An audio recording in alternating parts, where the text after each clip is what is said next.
Hello. ഒരിടവേളയ്ക്ക് ശേഷം സിനിമയിൽ സജീവമായ നിവിൻ പോളിയുടെ ഫീൽ ഗുഡ് മൂവീസും മെഡിക്കൽ ത്രില്ലർ മൂവീസും ഒക്കെ നമ്മൾ കണ്ടു. ഏറ്റവും പുതിയ ചിത്രം പ്രതിച്ഛായ ഒരു പൊളിറ്റിക്കൽ ത്രില്ലർ ഡ്രാമ ജോണറിലുള്ളതാണ്. വലിയ പ്രൊമോഷൻസോ ഈവൻ ട്രെയിലർ ആണെങ്കിലും അത്ര എക്സൈറ്റിംഗ് ആയിട്ടുള്ള ഒന്നും തന്നെ ഇല്ലാതെ വളരെ സൈലന്റ് ആയിട്ട് വന്നൊരു മൂവിയാണ്. ഒരു ഹിറ്റ് അടിക്കാൻ ചാൻസ് ഉണ്ട് എന്ന പ്രതീക്ഷയിൽ പോയതാണ്. പക്ഷെ കുറച്ചധികം നിരാശപ്പെടുത്തിയ മൂവിയാണ് പ്രതിച്ഛായ. ബി ഉണ്ണികൃഷ്ണന്റെ സംവിധാനത്തിൽ നിവിൻ പോളിയോടൊപ്പം ഷറഫുദ്ദീൻ, മണിയമ്പിള്ള രാജു, ഹരിശ്രീ അശോകൻ, ബാലചന്ദ്ര മേനോൻ, ആൻ അഗസ്റ്റി, അങ്ങനെ കുറച്ചധികം താരനിരകൾ സിനിമയിൽ ഉണ്ടായിരുന്നു.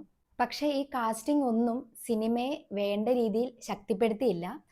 പൊതുവെ പൊളിറ്റിക്കൽ മൂവീസൊക്കെ നല്ല ത്രില്ലിംഗ് ആയിട്ട് വളരെ എൻഗേജിങ് ആയിട്ട് കൊണ്ടുപോകാൻ പറ്റുന്ന ഒരു സ്റ്റോറിയാണ്. ഈ സിനിമയുടെ സ്റ്റോറി ലൈൻ വളരെ സ്ട്രോങ് ആണ്. പക്ഷെ എനിക്ക് തോന്നുന്നു സ്ക്രിപ്റ്റിന്റെ ആ ഒരു വീക്ക്നെസ് ആയിരിക്കാം സിനിമയെ മൊത്തത്തിൽ വളരെ ഒരു സ്ലോ പേസ്ഡും വളരെ അൺഇൻട്രസ്റ്റിംഗ് ആയിട്ട് മാറ്റിയിട്ടുണ്ടായിരുന്നു. നിവിൻ പോളിയുടെ അച്ഛന്റെ ക്യാരക്ടറായിട്ടാണ് ബാലചന്ദ്ര മേനോൻ വരുന്നത്. എനിക്കൊരു സിനിമയിൽ തീരെ ഡൈജസ്റ്റ് ആവാത്ത ഒരു കാര്യം, സിനിമയുടെ ഫസ്റ്റ് ഹാഫ് മൊത്തത്തിൽ ഈ ഒരു രണ്ട് ക്യാരക്ടേഴ്സ്, നിവിൻ പോളിയുടെയും ബാലചന്ദ്ര മേനോന്റെയും ക്യാരക്ടേഴ്സിനെ സ്ട്രോങ് ആയിട്ട് എസ്റ്റാബ്ലിഷ് ചെയ്യാനാണ് ഇവർ ശ്രമിച്ചിട്ടുള്ളത്. അതും കൂടുതൽ ബാലചന്ദ്ര മേനോന്റെ ക്യാരക്ടർ വളരെ സ്ട്രോങ് ആയിട്ടുള്ള ഒരു രാഷ്ട്രീയക്കാരൻ, ഒരുപാട് ഒരു നിലപാടുകളുടെ രാജകുമാരൻ എന്നൊക്കെ പറയുന്ന വളരെ സ്ട്രോങ് ആയിട്ടുള്ള രാഷ്ട്രീയ നേതാവ്, അതും മുഖ്യമന്ത്രി ആയിട്ടാണ്. ആരെയും പേടിയില്ലാത്ത, എല്ലാ പ്രതിസന്ധികളെയും വളരെ ചങ്കൂറ്റത്തോടെ നേരിടുന്ന ഒരു നേതാവായിട്ടാണ് കാണിക്കുന്നത്.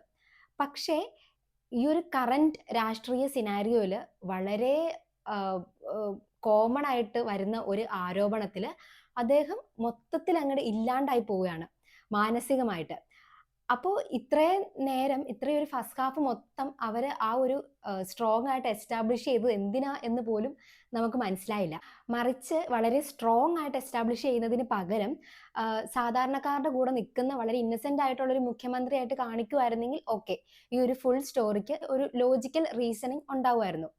പക്ഷേ ഇത്ര സ്ട്രോങ് ആയിട്ടുള്ള ഒരു നേതാവ് ഇങ്ങനെ പതറിപ്പോകുന്നത് കാണിക്കുന്നത്, അതും ഒരു ആരോപണത്തിന്റെ പേരിൽ മാത്രം പതറിപ്പോകുന്നത് കാണിക്കുന്നത് ഒട്ടും തന്നെ ഡൈജസ്റ്റ് ചെയ്യാൻ പറ്റുന്നുണ്ടായിരുന്നില്ല. മറ്റൊരു കാര്യം, ഓരോ ക്യാരക്ടേഴ്സിന്റെയും അഭിനയമായിരുന്നു. ആക്ടിങ് വളരെയധികം ആർട്ടിഫിഷ്യൽ ആയിട്ടാണ് എനിക്ക് തോന്നിയത്. ഈവൻ ഷറഫുദ്ദീന്റെ ആണെങ്കിലും മണിയമ്പിള്ള രാജുവിന്റെ എല്ലാ ക്യാരക്ടേഴ്സിന്റെയും ഒരു ആർട്ടിഫിഷ്യൽ ആയിട്ടുള്ള ഒരു ആക്ടിങ് രീതിയായിരുന്നു മൊത്തത്തിൽ എല്ലാവരും ഇതിൻ്റെ അകത്ത് പിടിച്ചിരിക്കുന്നത്.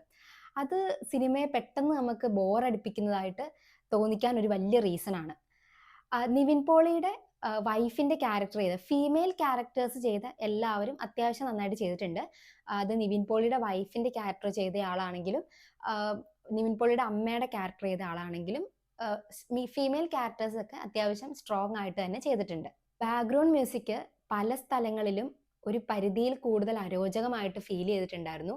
ചില മ്യൂസിക് കൺസേർട്ടിലൊക്കെ കേൾക്കുന്ന പോലത്തെ ബാക്ക്ഗ്രൗണ്ട് സ്കോർ ആയിരുന്നു സിനിമയിൽ പല ഭാഗത്തും ഉണ്ടായിരുന്നത്. പൊതുവെ നമുക്ക് ഈ ഒരു പൊളിറ്റിക്കൽ ത്രില്ലർ മൂവീസ് ഒക്കെ നല്ല ഹൈ മൊമെന്റ്സ് ഒരുപാട് തരും. നല്ല ത്രില്ലിംഗ് ആയിട്ടുള്ള എക്സൈറ്റിംഗ് ആയിട്ടുള്ള ഒരുപാട് മൊമെന്റ്സ് ഇങ്ങനത്തെ മൂവീസിലുണ്ട്. നമ്മളത് എമ്പുരാനിലും ലൂസിഫറിലും ഒക്കെ കണ്ടിട്ടുള്ളതാണ്. പക്ഷെ ഇതിൽ അങ്ങനത്തെ ഒരു മൊമെന്റ്സും ഇല്ല. ആകപ്പാടെ എനിക്ക് കുറച്ചെങ്കിലും ഒരു എക്സൈറ്റഡ് ആയിട്ട് ഫീൽ ചെയ്തത് നിവിൻ പോളി അധികാരത്തിലേക്ക് വരുന്ന ഒരു കുറച്ച് ഭാഗമുണ്ട്. അത് നല്ല എക്സൈറ്റിംഗ് ആയിരുന്നു. പക്ഷെ അതിന്റെ ലെങ്ത് കാരണം ആ ഒരു എക്സൈറ്റ്മെന്റ് പെട്ടെന്ന് തന്നെ ബോറടിയിലേക്ക് കൺവേർട്ട് ആവുകയായിരുന്നു. മൊത്തത്തിൽ എല്ലാ രീതിയിലും പ്രേക്ഷകനെ തീരെ നിരാശപ്പെടുത്തിയ ഒരു മൂവി ആയിട്ടാണ് പ്രതിച്ഛായ മാറിയത്.